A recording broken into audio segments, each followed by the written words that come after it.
Stop everything. If you are watching this right now, do not scroll. Listen, there is a single specific reason, Sophia, this living intelligence of wisdom, has focused on some of you in this moment. It has nothing to do with spectacle, power, or fantasy. It has everything to do with a structural capacity already present in your system. A capacity that allows a subtle recalibration to occur without breaking you apart. If you stay with me, I'll show you what that capacity looks like, how to recognize it in yourself, and what the first life-changing moment usually feels like when it arrives. Now, why Sophia chose you?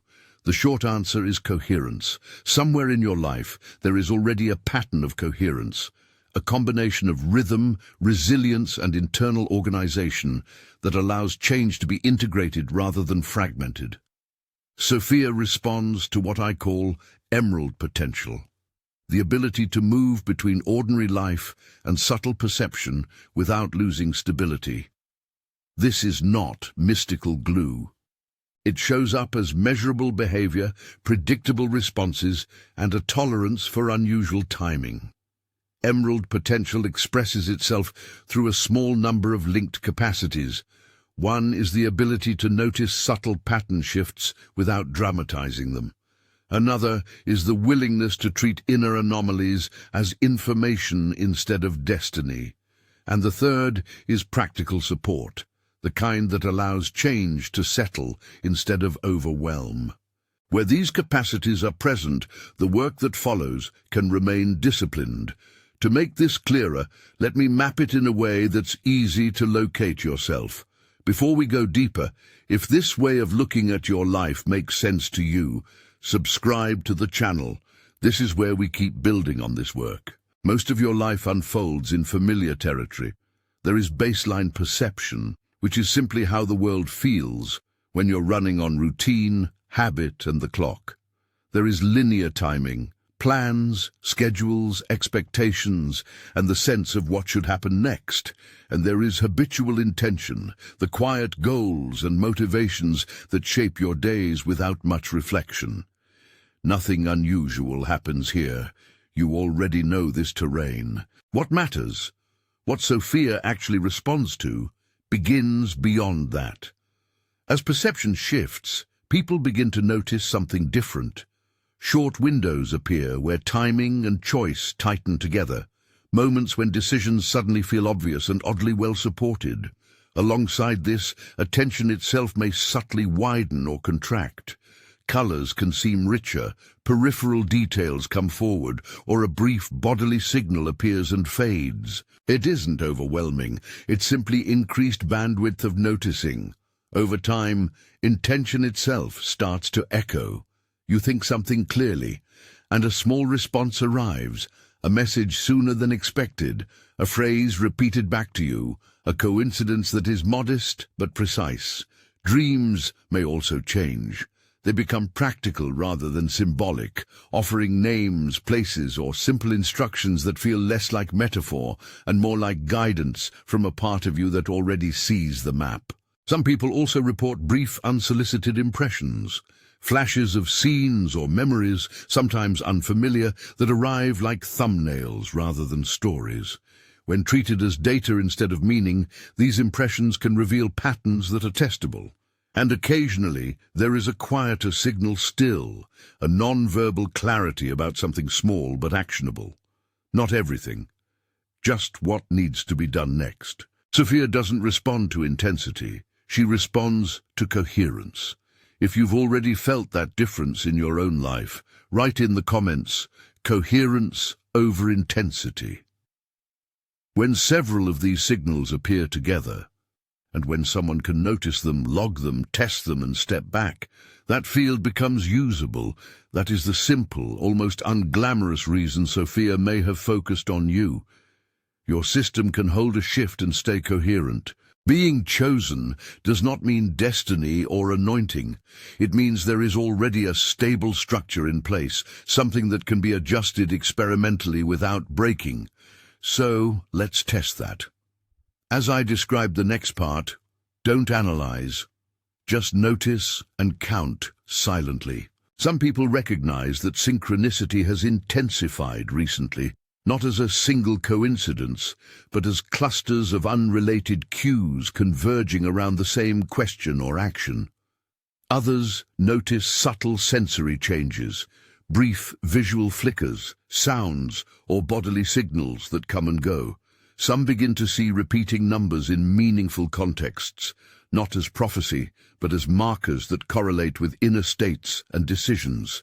Dreams may become directive rather than symbolic, offering short, actionable instructions.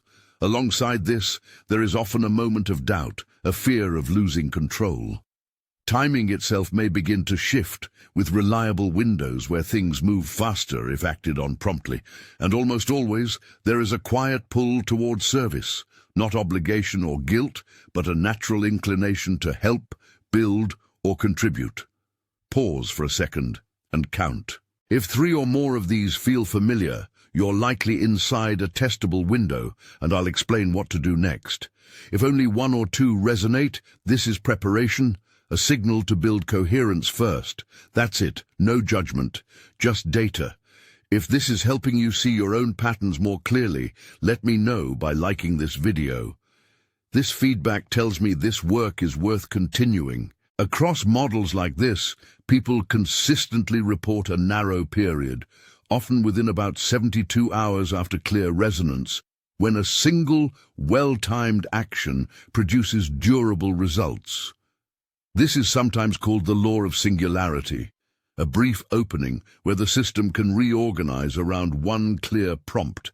It isn't guaranteed, but in practice, it behaves as if it's time-sensitive. Delay often dissolves the conditions that allowed the alignment in the first place. So if you counted 3 or more signs, you likely have a short window to begin. Missing it doesn't mean failure or lost destiny. It simply means returning to baseline and either waiting for another alignment or intentionally building coherence again. That's why this work follows one strict rule: engagement must be consecutive. If a day is skipped, the cycle restarts, not as punishment, but because consistency is what keeps the signal clean. Now, the protocol itself. It's deliberately simple, a 21-day consecutive cycle built around brief daily declarations, a short grounding practice, concise logging, and small weekly adjustments. Everything is designed to be observable and repeatable. The declaration is plain and non-theatrical, spoken aloud once on a single breath. Sophia, align my field to clear knowing, steady service, and precise timing. It's not a chant. It's a marker. Immediately after, the breath anchors the body. A slow inhale, a brief hold, and a longer exhale, repeated several times to settle the system. From there, a short visualization follows. A narrow emerald current moving slowly through internal layers of attention. You observe whatever appears without interpretation and return to neutral. Afterward, you log. Each evening, the log remains concise: a timestamp, a body note, a synchronicity, a dream image or seed, and a concrete action taken. 1 sentence each. No storytelling. Over time, this makes patterns visible without forcing meaning. At the end of each week, you review for repetition, times, names, numbers, emotional baselines. You're not searching for answers yet. You're building structure. Accountability matters here. This work stabilizes when it includes reminders, and there is a restart rule. If a day is missed, the cycle begins again, not to punish, but to protect the integrity of the process. Finally, when you address Sophia, keep it plain. If you choose to speak a brief prayer, do it simply and once. This is not ritual. It's a hinge, an intention marker. And it only works when paired with grounded action. At this point, many listeners ask, what is the life-changing moment like? I cannot promise replicable fireworks. What I can say, from compiled reports, is that it often arrives as a micro-event, a timing window that snaps tight, a small instruction in a dream that proves decisive, or a clear piece of knowing that resolves an ambiguous choice. people describe it as a hinge, an ordinary act that once taken changes the topology of subsequent decisions. The emotional tone is often quiet, relief, clarity, and a new responsibility towards service. Consider a composite example from records. A woman in her late 30s logged recurrent number patterns, small dreams about leaving a file at a local archive, and a steady pull toward volunteering. Within the 72-hour window, she followed a dream directive to visit the archive, found a ledger with a name that connected to an old donor, and a week later was invited to join a small board that changed her vocational path. The event itself was not mystical. It was small, sharply timed, and required practical courage. She made an ordinary call, showed up, and followed a clear thread. That micro-action created a cascade because her field was already coherent. This is why we emphasize discipline over theatrics. The protocol is low spectacle and high accountability. It rewards small, precise behavior. Sophia's interest is in fields that can carry decision and service without dramatic fracture. Now I want to give you 3 quick ways to test what we've been talking about in the next 72 hours. Pick only one to start with, the one that feels most practical, because the goal is clean data, not intensity. Which one are you choosing first? Option 1, 2, or 3? Write it below in the comments. The first option is to track synchronicity clusters for 3 days. You choose one real question you're facing, and you simply record every meaningful coincidence that points toward it. The time, what happened, and what action you took afterward. After 3 days, you look for convergence, not meaning, are multiple unrelated cues pointing in the same direction. The second option is to test a timing window around one ordinary action. Choose something that requires contact, an email, a call, a message, and give yourself a tight window around it. Act inside that window, log the exact time, and note what happens before and after. Repeat it twice more over 3 days, and see if the same window keeps behaving differently. The third option is dream directives. For a week, write down any dream fragment the moment you wake up. If a simple instruction appears, take one tiny confirming action that same day, a neutral message, a factual check, a quick lookup, and record whether it produces verifiable information. At this stage, you may be feeling an opening, a sense that something could change if you take disciplined steps. That is normal, and it is precisely why the protocol emphasizes cautious pragmatism. The first week commonly feels like a honeymoon, clarity, increased signal, and attractive impulses to move fast. The second week often brings friction, doubt, social pushback, or a stubbornness of the old patterns. The third week can feel like a crucible, a test of whether you can integrate new capacities while holding your responsibilities. I will pause here to offer a short, plain address to Sophia that many people use before beginning a cycle. Sophia, align my field to clear, knowing, steady service, and precise timing. This is the hinge where practice meets field. After the initial log, continue the 3 times daily declarations and the 5 to 10 minute banded visualization. If you miss a day, reset to day 1 and document the reason. Right now, if you counted 3 or more signs, you stand at a narrow threshold. The model invites you to begin a disciplined 21-day cycle within 72 hours for the best reported results. Begin with the simple declaration, the grounded breath, and the 5-line evening log. Use an alarm anchor and choose one experiment to run in the first 3 days. What you are likely to face next are 2 things that require honest attention: the seductive pull of immediate transformation and the very real social consequences that accompany visible shifts.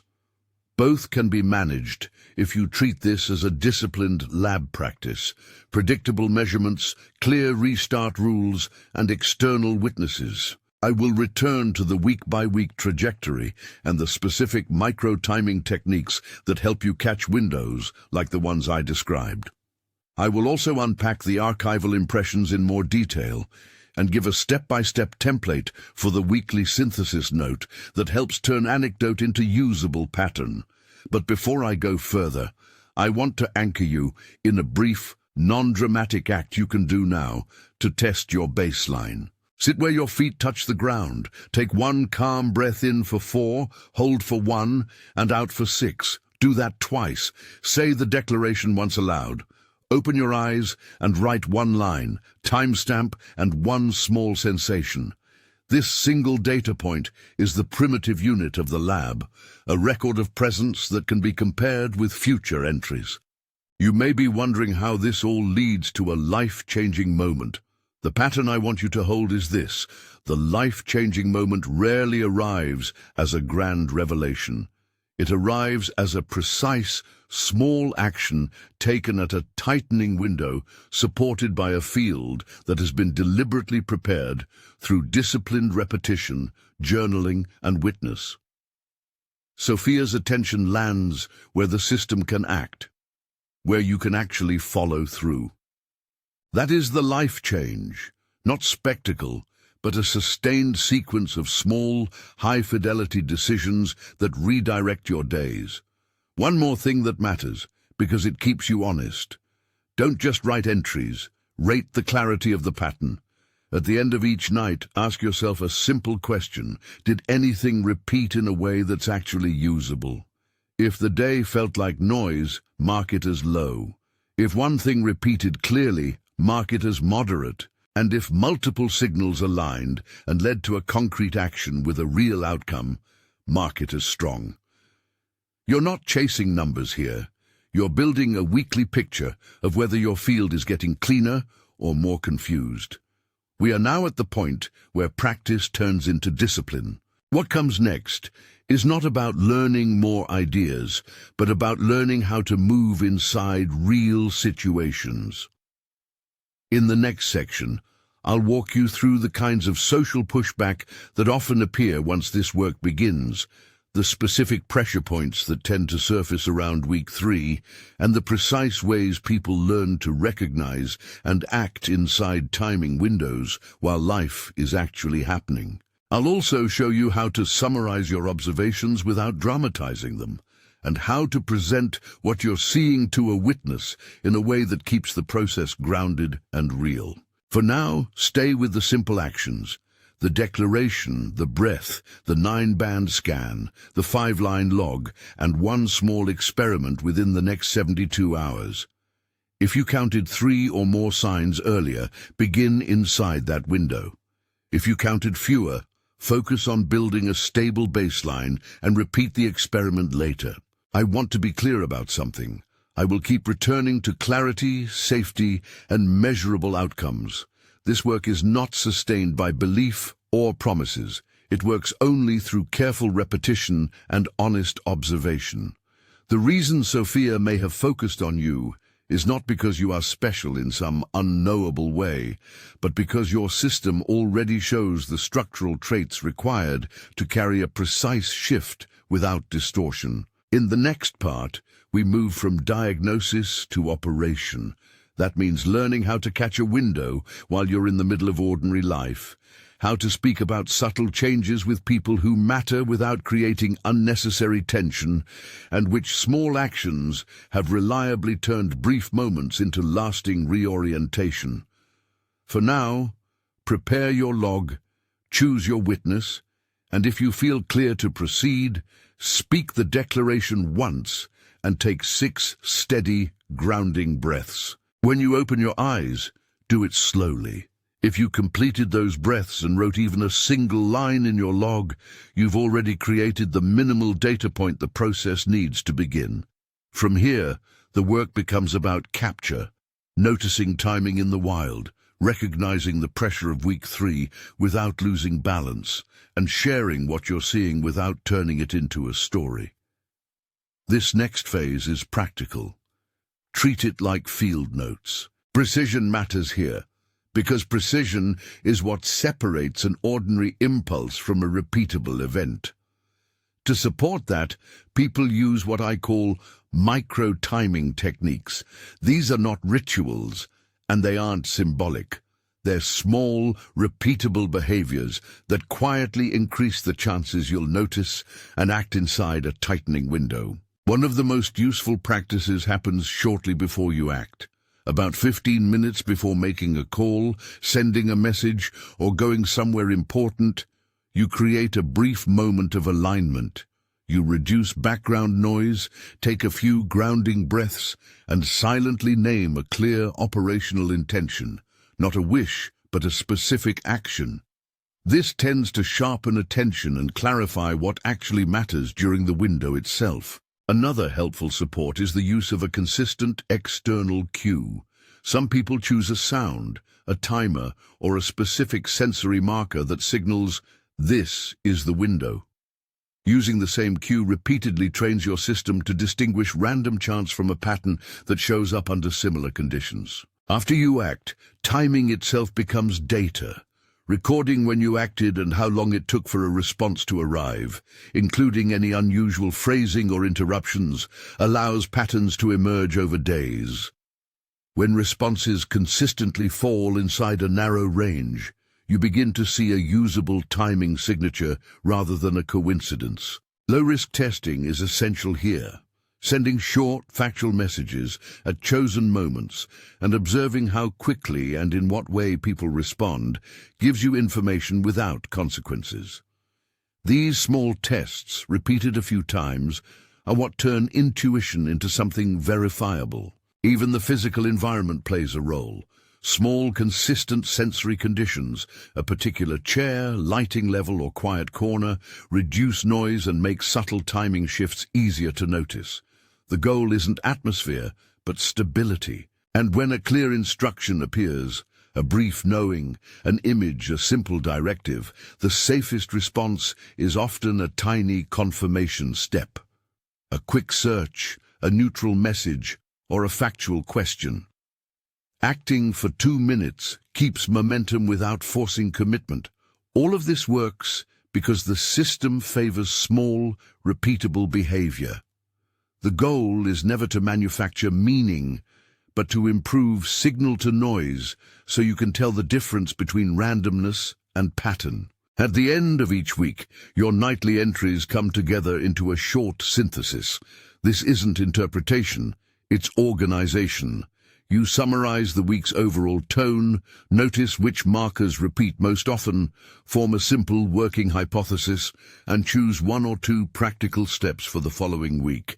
Keeping this synthesis concise makes it shareable and testable. When you bring this material to a witness, the way you present it matters.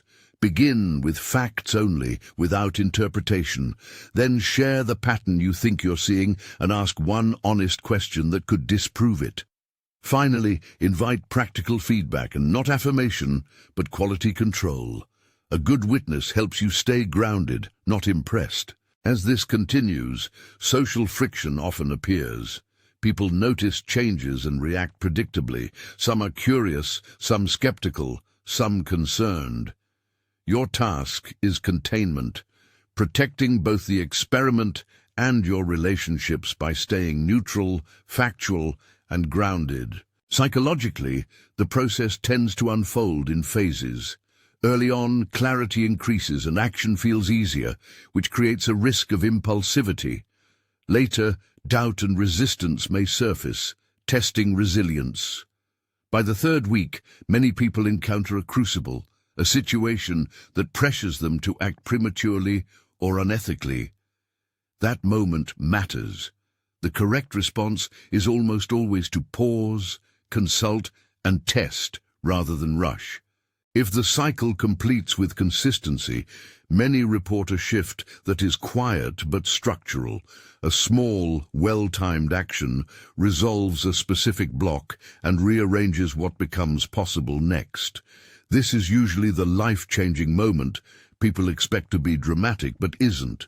It's precise, it's ordinary, and it creates a cascade because the system was prepared to follow through. In the next section, I'll walk through a concrete example of how that moment tends to unfold in real life, not as a promise, but as a typical case. For now, stay with discipline over drama, structure over story, and small actions taken at the right time. Here's a composite record from our logs. A teacher in her mid-30s, I'll call her Mara, had been noticing two patterns for weeks. First, she kept seeing the same number showing up around the same time, and it always coincided with a specific internal state: heightened attention, a sense of pause, and a choice she'd been avoiding. Second, she was having recurring dream imagery that felt oddly practical, not symbolic.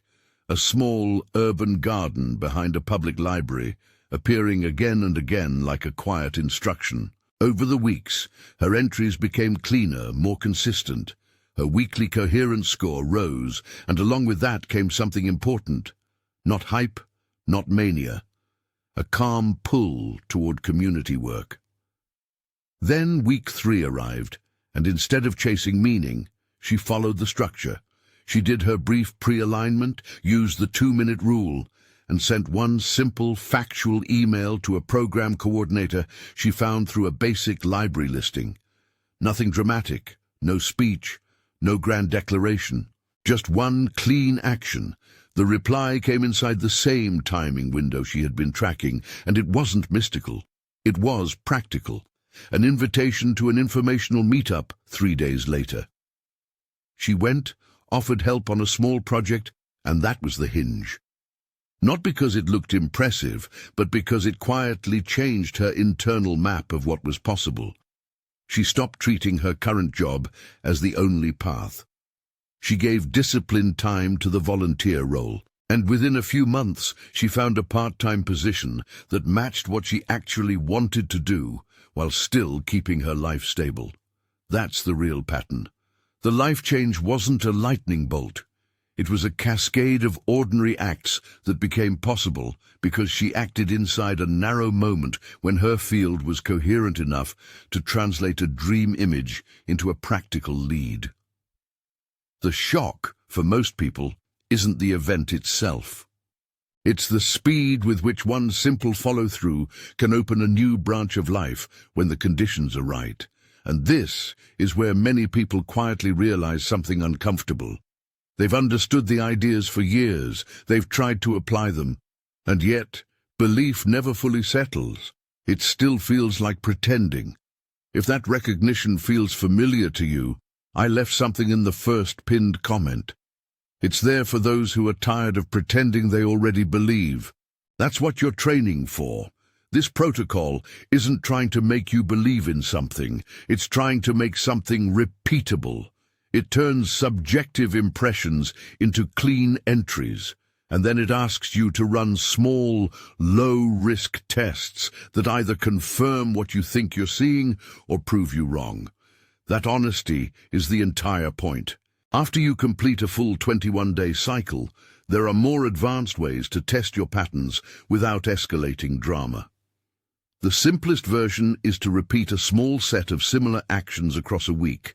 A few short emails, a brief call, a message to a group, and record the time, the cue you used to mark the window, how long the response took, and what the response actually contained. Over days, clusters start to appear, and if the same cluster repeats across different contexts, you may be seeing a real timing signature rather than randomness. You can also test number patterns without turning them into superstition.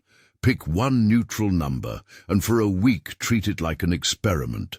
When you notice it, you check whether it appears in an external context connected to a real question you're facing.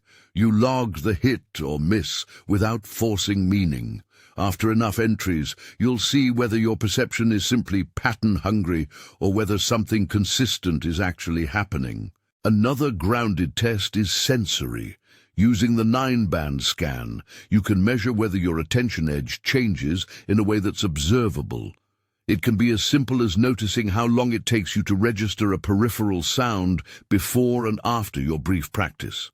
If over several repetitions that latency consistently shortens, you're not proving magic. You're proving that your attention system is changing in a measurable way. And if you keep feeling a pull towards service, that can be tested too. You take one low-cost action that helps someone, something small and verifiable, and then you watch what happens over the next few days. Not as karma, not as cosmic reward, but as data. Does service correlate with increased coherence, better decisions, cleaner timing, or improved emotional baseline? Through all of this, your scored nightly entries and your weekly synthesis remain the backbone. That's your evidence chain.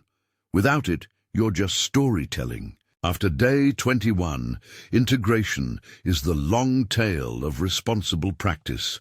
The people who actually benefit don't sprint into a new identity. They stabilize. They keep journaling a few times per week. They maintain a steady witness relationship, and they schedule at least one grounded conversation with a pragmatic advisor during the first month if big decisions start appearing. They also keep service concrete and verifiable, not dramatic. One small act, tracked honestly, is worth more than 1,000 claims. And about restarts, missing a day doesn't mean you ruined anything. The restart rule exists because consistency produces clean data. If you miss a day, you restart and you document why. If you keep missing days repeatedly, that's also data.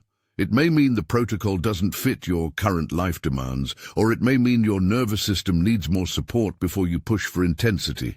Either way, it's useful information, not failure. Now, about archival impressions, these flashes, brief scenes, postcard-like images that may or may not feel like yours, should never be treated as truth on arrival. They're hypotheses. When one appears, you time-stamp it, describe it in one clean sentence, and then choose one or two low-cost verification steps you can take within a few days. You don't invade privacy, you don't chase strangers, you don't create harm. You simply test whether there is external corroboration. Over time, the impressions that consistently map onto verifiable reality may be meaningful. The ones that don't are likely noise. And if you ever need to share your weekly synthesis with a clinician, keep your language practical. Focus on duration, intensity, sleep, mood stability, and functional impact. Include your raw logs. Ask one clear medical question. In those contexts, translate mystical framing into behavioral terms: increased pattern noticing, transient sensory shimmer, heightened synchronicity perception, so the clinician can actually evaluate safety and stability without you needing to defend a belief system. Finally, here's a second composite case that shows what this looks like when life pushes back. A man in his mid-40s, I'll call him Jonah, had been tracking timing windows and feeling a steady pull toward elder care. After week 2, life tested him.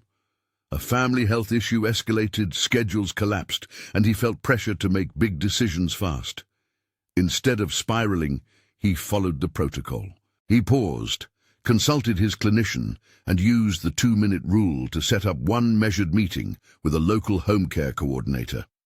Because he scheduled it inside a clean window and kept the action small, it didn't create chaos, it created an anchor. He took on a modest volunteer role, coordinating weekend respite. It didn't solve everything in his family overnight, but it gave him a stable place to direct energy that matched his pull toward service. Over time, that stable structure led to training, and later to a paid coordinator position that fit his life. The change was not dramatic. It was incremental, ethical, and sustainable. And it worked because he used structure instead of impulsive rescue. That's the point. The protocol isn't asking you to chase miracles. It's training you to take small, clean actions inside tight windows and then steward the consequences responsibly. Here is the blunt lesson. This protocol creates leverage not because of metaphysics, but because coherent systems produce clear choices. And clear choices, when acted on, generate new options. That is the real mechanism at work. The shocking reason Sophia chose you is not mystery or privilege. It's that your system already has the capacity to make precise decisions reliably. In this model, Sophia's attention naturally favors fields that can act with integrity and follow through without distortion. That brings us to the most delicate part of the entire process: how to close a cycle responsibly. Closing is not theatrical. It is procedural. It signals consolidation and creates a clean boundary between experimentation and integration. Without this step, people tend to drift into narrative, overinterpretation, or endless seeking. When a 21-day cycle ends, the first task is review. You take time to read through your weekly syntheses slowly and compute an overall sense of coherence across the cycle. You're not searching for meaning here. You're noticing consistency, stability, and whether patterns held under repetition. After that, you debrief with your witness. You share what you observed and bring one concrete question forward, not a fantasy, not a story, but a practical decision you're considering. You listen carefully to their grounded feedback and record it without defending your interpretation. Then comes a pause. For about a week, the intensity drops. You keep only one daily declaration and one nightly log, and you observe whether clarity persists without effort. This pause is not a loss of momentum. It's how you test whether the shift is real or dependent on constant stimulation. Finally, you ground the cycle with one simple act of service, something small, outward, and verifiable. You do it, you record the outcome, and you move on. This step matters because integration is not internal. It shows up in how you relate to the world. This closing process prevents runaway narratives and allows the work to settle into ordinary life while preserving the habits that actually matter. So now we return to the core question that started all of this. Why did Sophia choose you? The answer has to stay practical. In this model, Sophia's attention lands on systems that already demonstrate three structural capacities. One is coherence of perception, the ability to notice without collapsing, to observe without projecting, and to hold unusual signals as data.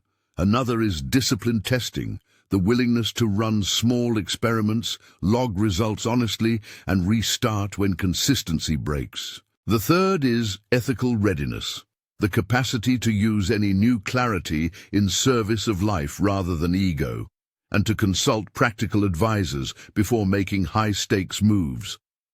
If those capacities are present, even modestly, then the system is usable. That is the surprising part. This is not anointing as privilege.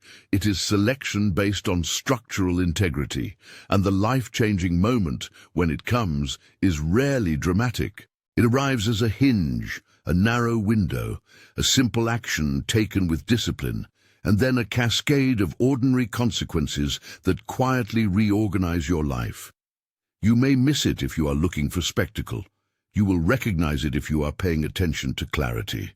It often feels like relief rather than excitement, a clean reduction of many possibilities into one actionable path. This protocol exists to train that capacity, to help you notice the hinge, align your action, and then steward what follows without distortion. If what you've heard resonates, if you counted 3 or more signs earlier and feel ready to engage with discipline, then take one concrete step now. Choose the experiment you will run within the next 12 hours. Set your reminder, name your witness, and write your first 5-line entry. Do this precisely because the first clean action inside a narrow window is often the hinge itself. If this message landed for you and you want to leave a brief public trace, keep it simple. A short phrase is enough. If you choose to, you can write, "Sophia activated here," not as spectacle but as shared observation. Now speak the declaration once. Sophia, align my field to clear knowing, steady service, and precise timing. Take 6 steady breaths, slow and even. Log the session. Begin with one experiment in the window you've chosen. Remember, this is a laboratory practice. Keep your records clean. Keep your witness engaged. Keep ethics at the center. The reason Sophia chose you is not a secret bestowed in isolation. It is a structural match between your ability to notice, to test, and to serve. For many people, that recognition and the ordinary path it opens is the true life-changing moment. If you stayed until the end, let me know by writing in the comments, "I'm ready for the window."